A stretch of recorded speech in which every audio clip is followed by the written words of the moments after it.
sits opposite me, a princess in a paper crown. Next to her is Donna, wearing a satin top with a plunging neckline that requires 90% of my brain power to resist staring at for the entire night.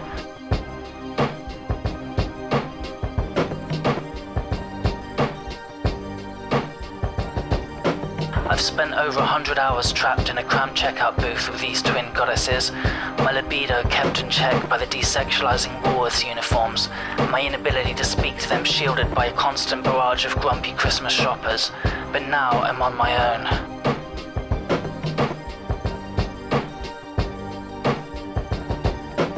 With each passing minute, my silence cements my status as loser virgin while the alpha males of the group bide their time at the bar, needing little more than the occasional cheekily predatory glance across the room to communicate their sexual availability.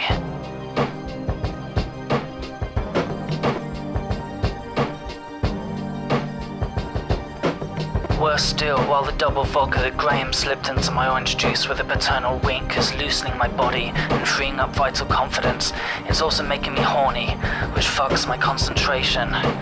I fantasize an unlikely scenario in which Amy and Donna's mounting boredom results in them inviting me back to a house where parents are absent, the drinks cabinet is unlocked, and the lack of swimwear to wear in the jacuzzi is not an issue.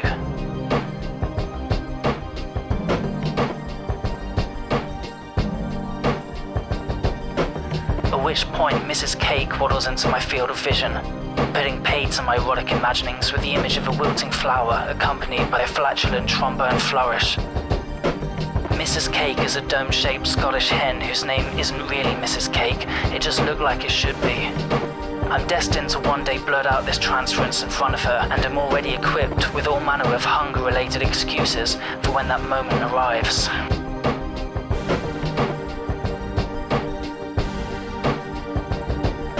This buffet is very Moorish, says Mrs. Cake to no one in particular. I think I'll have another slice of cake. This causes me to burst out laughing.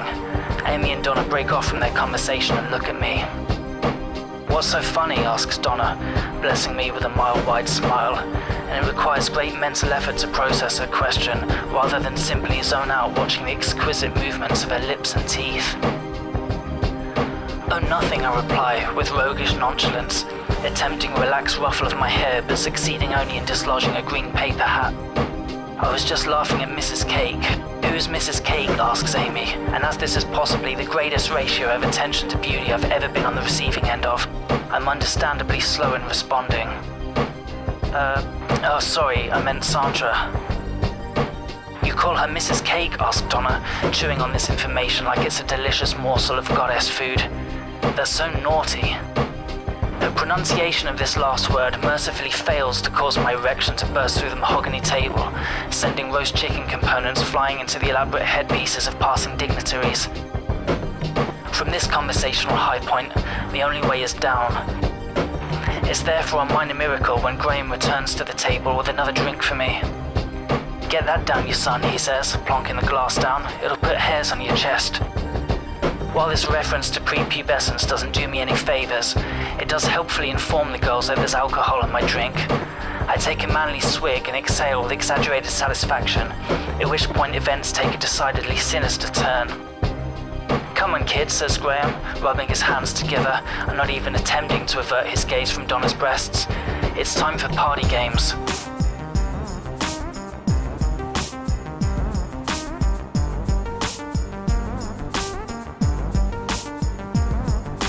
I grab the final opportunity for female bonding by exchanging a weary eye roll with Amy and Donna, but my fate has already been sealed. In truth, it's not as bad as it could be.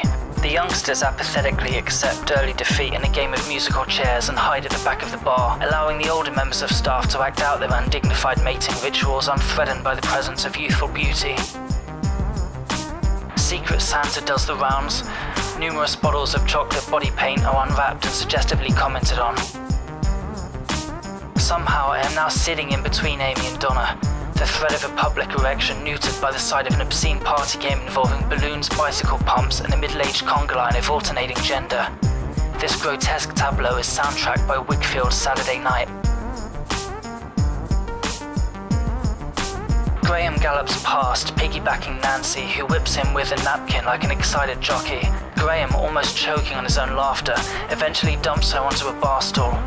He catches Donna's eye and points over his shoulder with his thumb. "Fancy a ride, love?" Donna rolls her eyes and turns to face me. "So," she says, "I hardly know anything about you. Do you have a girlfriend?" "Not at the moment, no." "I find that hard to believe, a good-looking guy like you." I'm grateful for the disco lights concealing the reddening of my cheeks. "Do you have your eye on anyone?" asks Donna, lighting a cigarette as Amy turns to join the conversation. "What are you talking about?" asks Amy. "I was just asking if there's anyone he fancies." "Oh really?" says Amy. "Do tell." Fuck it, I think. I'm drunk. I might as well go for it. "Maybe," I say. "You both seem nice." Amy giggles. "That's sweet," says Donna, exhaling smoke and smiling. "But I meant, is there anyone your own age?"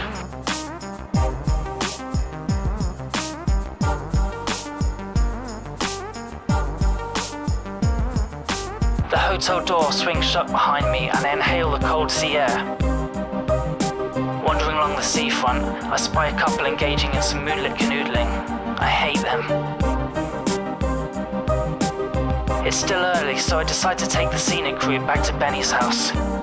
The oldie medieval village of Cockington might offer me some comforting solitude, and failing that, at least Benny's as frustrated as I am.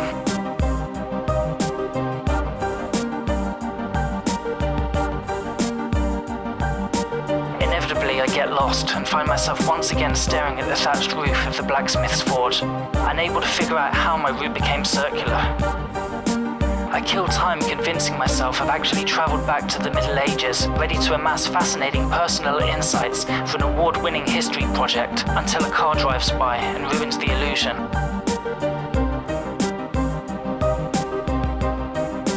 Unwilling to surrender my fairy tale fantasy, I head into the woods, away from intrusive technology and hopefully also from the medley of crap disco hits still ringing in my ears. I discover a small picturesque lake traversable by a rickety wooden walkway. Halfway across the walkway is a hexagonal jetty shaded by willow trees. In the centre of the jetty lies a beautiful girl in a white dress, apparently unconscious. I kneel down beside my sleeping beauty and take a closer look. She has long golden curls and divine curves. Amy and Donna are distant memories. I still do not know what cruel spell rendered her dormant, but I know what this situation requires. I kiss her lightly on the lips. The girl giggles and blinks awake. "Hi," she says with a smile, then a confused look as she fails to recognize me, the reality of my violation only now dawning on me. "I'm sorry about that. I thought you were a fairy tale princess and I couldn't resist." She giggles again. "That's sweet," she says. "God, I'm so drunk. Where am I?" "Cockington." "Right, my friends have obviously left me. Do you have the time? I'm supposed to be getting picked up at 11. 10:30, so you've got plenty of time." "Plenty of time," she says. "God, I'm so drunk. Drunk and horny." She grabs my hand and places it on her breasts. Her dress is low cut, even more so than Donna's, but the contact with female skin is such a shock that my hand just hangs there limp. "What's wrong?" she asks. "Don't you like me?" "Of course, but I'm not going to take advantage of you when you're pissed." "Wow, you're so sweet. Most guys would have pounced on me." "I'm not most guys." This isn't intended to sound as smooth as it does. It's just a literal response. "Do you think you can help me find my way?" she says, leaning up on her elbows. "My dad's picking me up from the top of Cockington Lane." "Of course." I help her to her feet, and the feeling of her body leaning close to mine almost makes me regret my sexual reticence, but I don't want to trick anyone into sleeping with me. Maybe I can get her number and attempt a meeting when we're sober. "Thanks," she says, adjusting to the vertical plane. "I'm Joanna, by the way." "Good to meet you. Come on, let's get you home." She puts her arm around me and we walk together across the lake.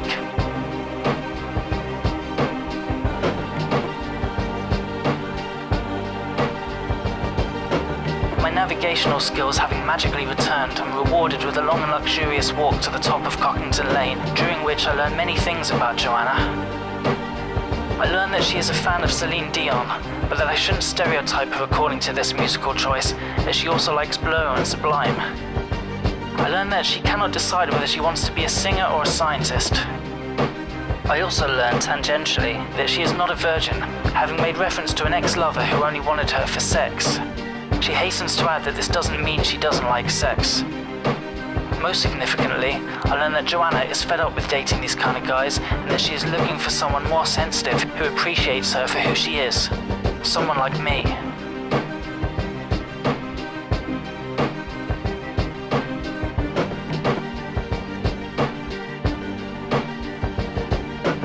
I don't even have to ask for a number. She hands it to me on a slip of paper with a cartoon heart that has been self-consciously scrawled out as her dad pulls up in his car and gives me an approving nod for chaperoning his daughter.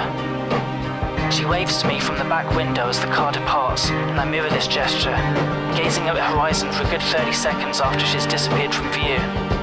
I take another look at the slip of paper, scrutinizing it for signs of mocking fabrication, then place the apparently genuine number very securely into my wallet. Various thoughts compete for my attention. I can't wait to tell Benny. I can't wait for the privacy to masturbate. I can't wait to phone Joanna. But the dominant thought is the instinctive knowledge that life will never be the same again.